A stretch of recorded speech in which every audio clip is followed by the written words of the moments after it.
Les podcasts du Figaro. Encore échaudé par les agapes de décembre et les vapeurs des trop nombreux verres éclusés pour faire glisser l'ensemble, vous faites peut-être partie de ceux ayant pris la décision solennelle de mettre le holà sur l'alcool jusqu'aux premières heures de février. Mais aussi contre-intuitif que ça puisse paraître, je vais vous expliquer pourquoi ce n'est pas toujours une bonne idée.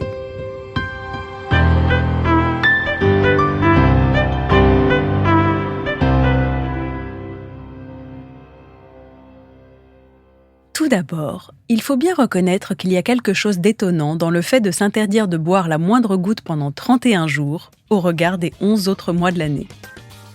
Si l'on considère avoir un peu chargé la mule au cours des semaines précédentes, ou fait le constat d'une consommation devenue excessive ou problématique, un ralentissement progressif, en fonction de votre profil de buveur, semble beaucoup plus souhaitable sur le long terme qu'un arrêt brutal, suivi d'une reprise sur les chapeaux de roue.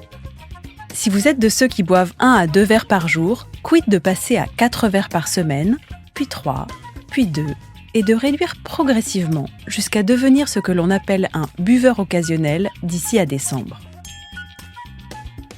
Deuxièmement, il importe de rappeler qu'à l'instar d'Halloween, de la Saint-Valentin ou du Black Friday, le Dry January est une importation relativement récente dans nos contrées et répond tout autant à des logiques commerciales en parallèle d'exigences de santé publique. On peut toutefois s'interroger sur les vertus des sodas ultra sucrés, parfois plébiscités par ceux qui décident de lever le pied. Car il faut bien l'avouer, l'abstinence ne consiste pas à se serrer la ceinture. Les rayons se remplissent de vins désalcoolisés, de simili-gin et de mocktails en canette prêts à l'emploi. Autrement dit, on se retire le verre de la main droite pour mieux en glisser un autre dans la main gauche. Les deux marchés, tout comme le choix de boire ou non, peuvent tout à fait cohabiter.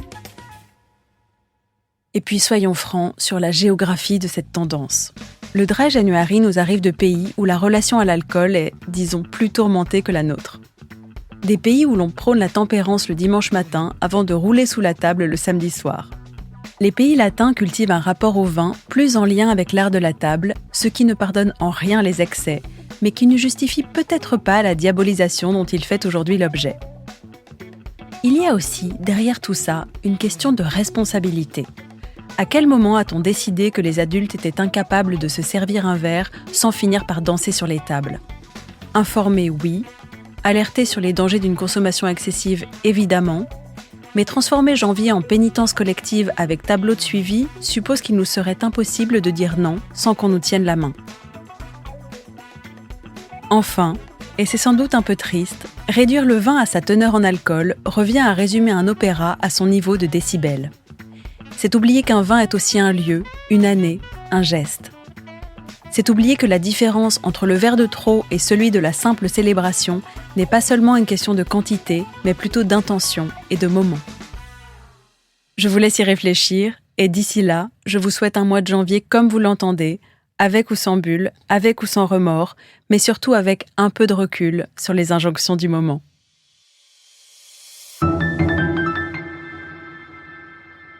Merci d'avoir écouté ce podcast. Je suis Alicia Doré, journaliste vin. Vous pouvez retrouver Parlons Vin sur Figaro Radio, le site du Figaro et toutes les plateformes d'écoute. Si vous avez aimé cet épisode, n'hésitez pas à vous abonner et à laisser votre avis. À bientôt!